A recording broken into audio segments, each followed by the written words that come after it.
Hey guys, how are y'all today? We are in the back gardens. It's July 2020 and it's time to take a tour. Let's see what's been happening back here. First, let's look at the things that we've got accomplished this last month. We have the rain barrels in. This one is not quite level, so I gotta level that up. But the one over here is nice and level. It's really good. So you can see where we've got the gutter going down to the top there, and then there's the spigot on the bottom. Sadly, since we have had them in, we've had them in a few weeks now, we have not had any rain to catch. It's been about a month since we've had any rain that we could count. We've had a few drops here and there, but nothing that we could count. I'm hoping the monsoons will start soon. It is humid out, so that's a sign that it might rain soon. And we had a huge windstorm that helped cut the heat to below the hundreds a few days ago, so that was good, but we haven't actually seen rain yet. And usually we see it before now. We're in the middle of July, and usually we see it the beginning of July. So we're a couple weeks behind so far, but hopefully we'll catch up because we do see some clouds up there. So hopefully it'll work. Okay, so I was going to talk about food this month and how it's all placed in various areas throughout the yard so that it can be a place for us to be a yard, and also for the dogs to play and for us to grow food. So let's start here with the plantain. It's quite a mess. I'm about to just cut it all back completely, and I'll start drying a whole lot of it, but we also use it in our salads and soups and things like that. When I dry it, I use it in oils so that I can use it in lotions and balms. I find it very, very helpful. So I love that plant, and I'm so grateful to my friend who gave me one because I was having a hard time starting them. So she gave me a plant, just one little plant, and now I have a whole bunch of it. The roses, we don't eat the rose petals. Some people do, but we don't. I do save all the roses, dry them and use them in oils. And this year, well, every year I say I'd like to try to make rose water, but I might be able to get to it this year. We'll see. It's really interesting how it's been so hot that the rose just dries right on the plant. And sadly, it's the little ones dried too. It's just been, when you get over 100 degrees, then that's just what happens. But this one in here stayed mostly pretty good. It's lovely and smells beautiful. So I'm about to cut those back. It's that time of year to cut back the roses just a little bit. And then over here we have some new blooms on the new plant, the new rose, and this is one of the David Austins. It's a climbing rose, so it should fill this corner pretty well, so I'm looking forward to that. Right here we have muscadine grape vine, and you know, it's new, so it's not producing yet. But like I said, if you don't put it in, it won't produce. So I'm just really happy to have this one and that one in that pot, because it took me quite a few years to get to this point where I could have it. It has been struggling in the over 100 degree heat, but it's still doing okay. And like I said, the heat cut down. We're in the 90s now, so hopefully it will be okay. And then it's Buddy over here. This one's newer than that one, and it's doing fine. It even has new growth, so that's good. Up here we have the sunflowers. I don't use them for food, but I do use them to feed the birds. And we've got a squash growing in here, and we even have a flower on that squash, so I think we'll see some squash from that plant. But this ground here is you know, it's not in great shape. In fact, I had put a rose there and it died. It didn't make it. So I've got to keep working on this ground, keep adding, you know, hay and different things to it. And then up here we have lavender, which we do use in baking. And then I also use it in oils for lotions and balms and things like that. And then we have the raspberry bush, and we've gotten some raspberries off of it this year. Last year it grew, I think I got 2 or 3. Oh yeah, we got 3. I remember we each had 1 raspberry which was really cool. But this year we've had about 20, so that's progress, I think. Oh look, there's one down here. There we go. It's not quite ready, so we'll leave it alone, but we've had quite a few, as you can see. My challenge was getting to them before they actually dried up from the heat, so I missed some of them. Over here we have potatoes, which will next year be the tomato bed. I should have put the tomatoes here and the potatoes over there, but I thought I had a great idea.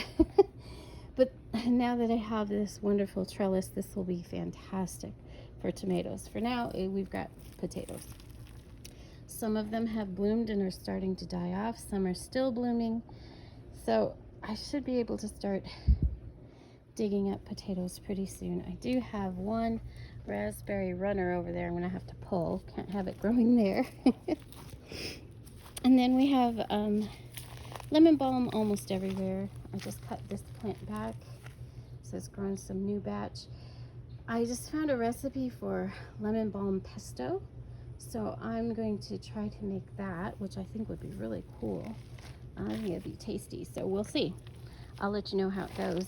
And in the grass we have clover growing, and I'm really happy with the growth of it. Last year I wasn't sure, but it's filling in, and that is a water saving trick, but I believe you can also eat it, so I got to do some research on what I'm going to do with it, but if we can eat it, we'll be eating it. We have plantain.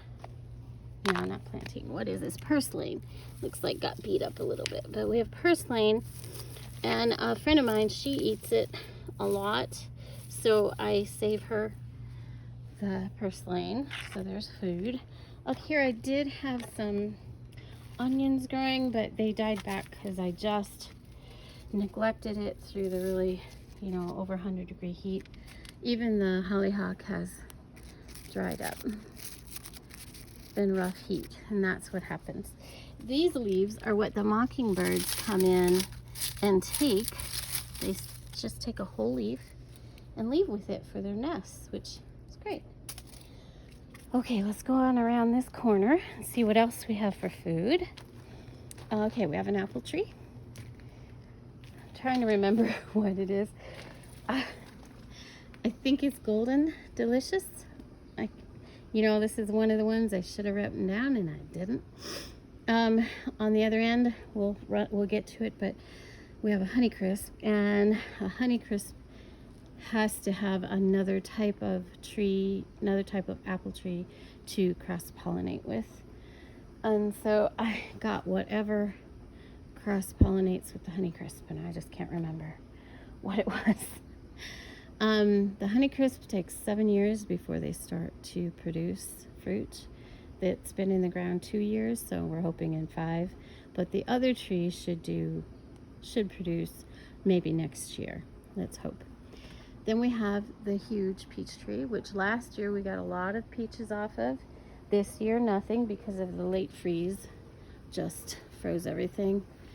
And it is struggling in this 100-degree heat weather too. But I have less yellow leaves than I had before. We have more green. So I'm hopeful it's going to do fine. Here's some new growth. There we go. Always, whenever I see new growth, that's always a good thing. And then this is another peach tree. This is a semi-dwarf, and last year we got a lot of peaches from it. This year, nothing. It all froze. But that's what happens in New Mexico.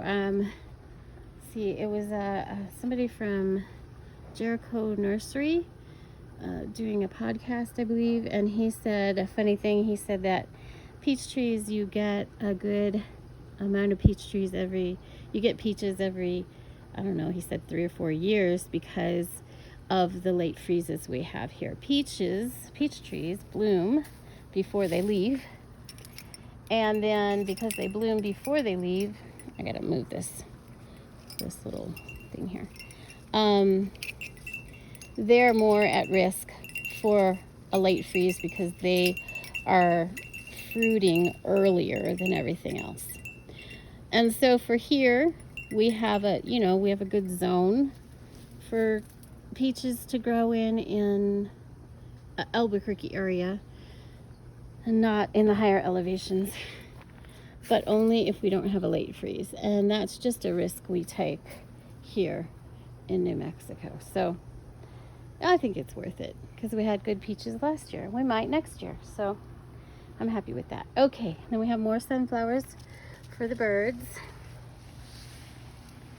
And then here's the Honeycrisp apple tree. And this is the little table and chairs that I just got. I'd like to put a metal stand here for potted plants on the other side of that light fixture. So the lights I'm trying to change into a more yellow color. It's not quite done. I've got to keep working on that. Over here we have corn, and we've got quite a bit of corn ears. Getting ready. I'll let it go a little longer, but we're pretty soon gonna have some corn for dinner. So excited. It's nice and tall. So I am, let's see, my height is right here, and then the corn goes on up. Now I'm only 4'10", just so you know, but it goes up a couple more feet, so I'm pretty happy with the corn. And then back here we have tomatoes, cherry tomatoes and cherry tomatoes. Let's see, we've got a nice, let's go back here, let's see if I can get it for you. This one can come off. This is a black cherry tomato. Isn't that looking pretty? Beautiful. And then way back there, I've got a watermelon growing. And here is a basil. I don't use this basil because it's a mint basil. And once it goes to seed like that, flowers, then the basil gets too strong. But the reason I grow it there is to protect the tomatoes from the horned worm that likes to eat tomatoes. So what it supposedly does, and I have seen it to be pretty good, is that the moths don't like the basil. So the moths don't come in and lay their eggs on the leaves of the tomatoes. So the little eggs don't turn into, because it's the eggs that turn into little, well, great big green horned caterpillars that'll just decimate your tomato patch in a night. I mean, they just gone. I've got a big right here. I'm going to show you. So right here, this is, can you see it? Yeah, okay, so this is coming out between the middle of this branch. So this is what's considered a sucker. So I'm gonna just pinch it off. Well, yep, there we go. The sucker steals nutrients from the plant and then makes it harder to grow more tomatoes. So in all of these little corners, you can see where I've pulled little suckers off. Usually I try to get them when they're real small, but they pop up real fast, and there's a lot of branches back there, so I'm gonna miss some.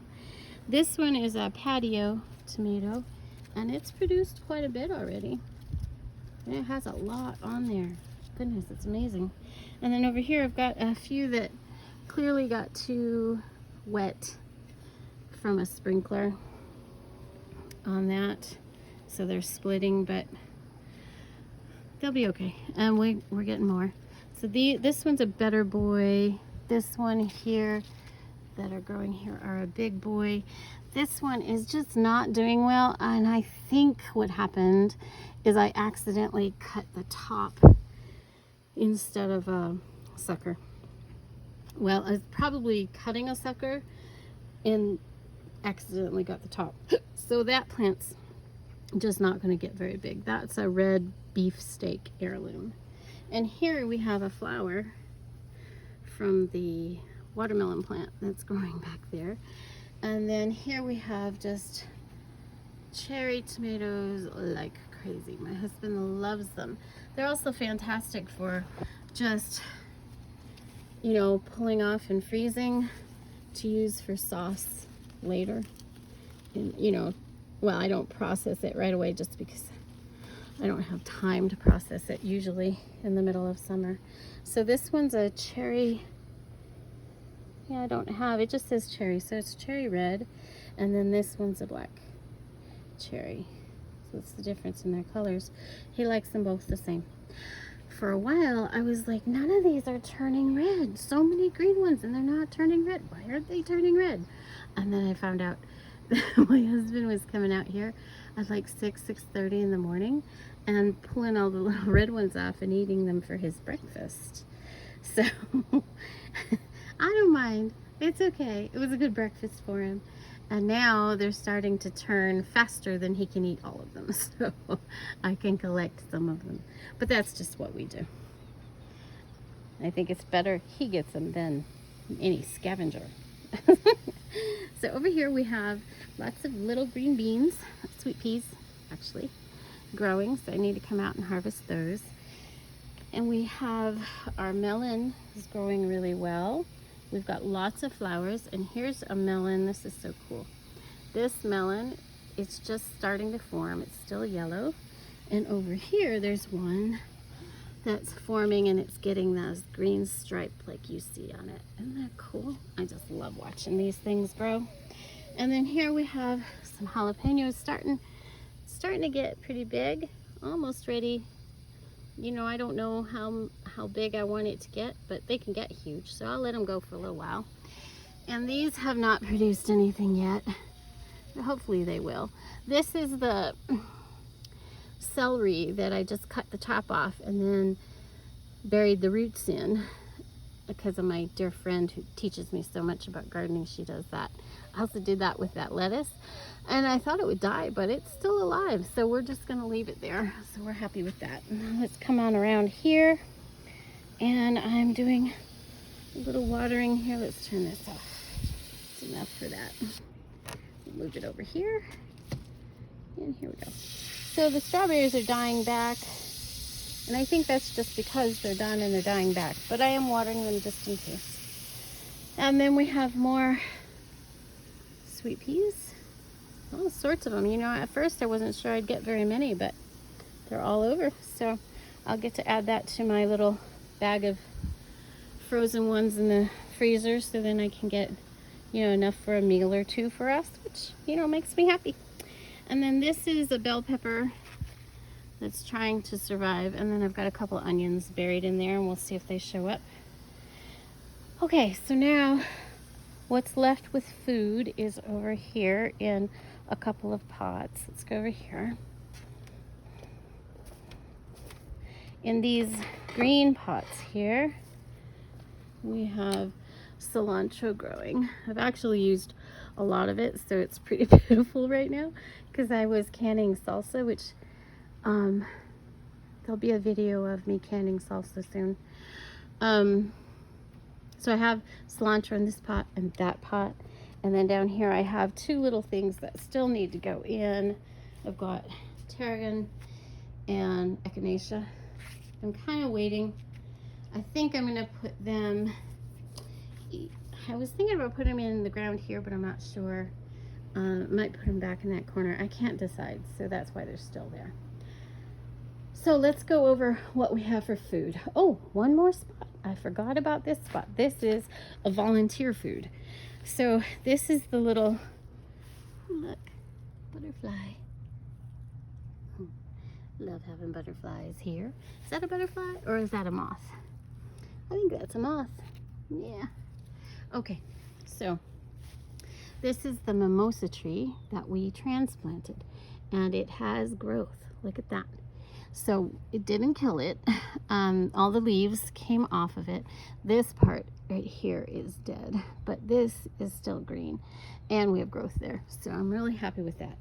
But I had put in a bunch of my compost around it to you know, help the ground there, and all these started coming up. Bunch of melons. We're gonna have a lot of melons this year. So I'm very excited about that. Normally I wouldn't plant things right here because the dogs can get to it. So, but you know, they're coming up. I'm not going to stop them from growing. So there you go. So let's go over food again. We'll come over here and do the circle. And let's count the food, shall we? Okay. We have plantain, rose petals, muscadine grapes,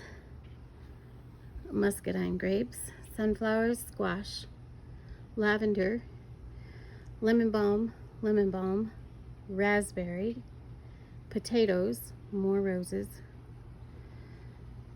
apples, peaches, apples, more sunflowers, corn, watermelon, tomatoes, melon, jalapenos, sweet peas, bell pepper, celery, maybe onion, strawberries, cilantro, tarragon, and echinacea, and clover. This is white clover that we have here. See, we've got a nice bloom right there, little white clover. And that's all mixed in different places in our backyard. So I'm really, really pleased with how well I've been able to stuff food in, and I have more places. So back here behind the peach tree, apple tree, in that area along that wall next year, I have plans for next year. I can add more food back there. So, you know, it doesn't, like I've said before, you know, I'm a city farm girl, and so I have to use a lot of cheats, but it's nice to have some fresh to go with it. And also I wanted to show you the new adjustment here. The birds really love this fountain. I may add one to the front yard just for the birds, but so I ended up taking there was a stand here and it was just trickly. I ended up taking it off and just using the tube on top of this rock so that we have nice smooth flowing water, and there's a lot of water available. The birds are there really early every morning getting themselves a drink, and I have to keep Molly from chasing them off sometimes. She doesn't approve. There was one bird back here who apparently harassed her, and she just really doesn't like him anymore, and then his friends got mad at her. So they're having a bird dog war going on.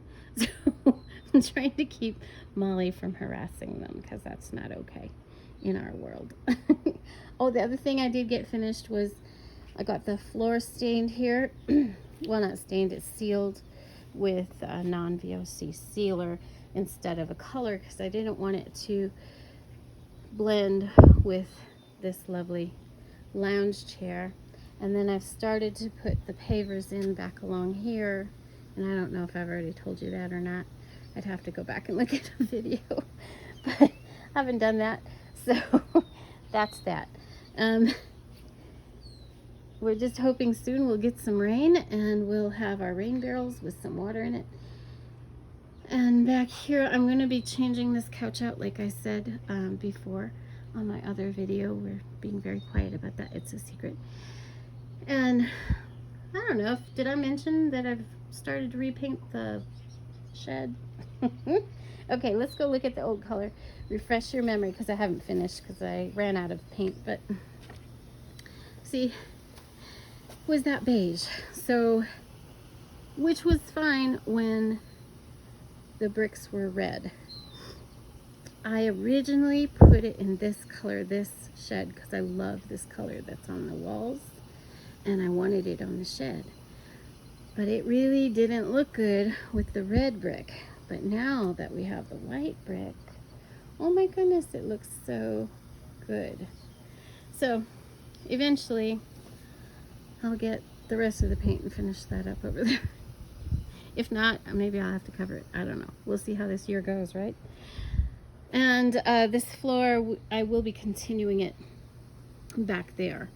However, I have to take the shed door off and cut it down, or You know, there's a gap at the top. I may be able to just move it up in order to lay the floor down and the door still able to open. So that's the thing that I have to figure out. There, our zinnias are growing nice, aren't they? They look so pretty. And, you know, it's not too bad right here. Oh, look, there's Molly. She's ready to come outside and join us. Hang on, here we go. She's like, what's going on? She didn't want to earlier. Hi, Molly. You gonna come out? Come on. Go check things out. She's like, it's been a little hot, so I just didn't want to come out. So, I'll come out now. See, funny. So I know I did a little video a little while ago with all the lights at night. I'm going to have to redo it when I have all the yellow in the lights so that they all match. Because it looks really pretty. It's not done yet because they're not quite right. So I've got to work on them a little bit more.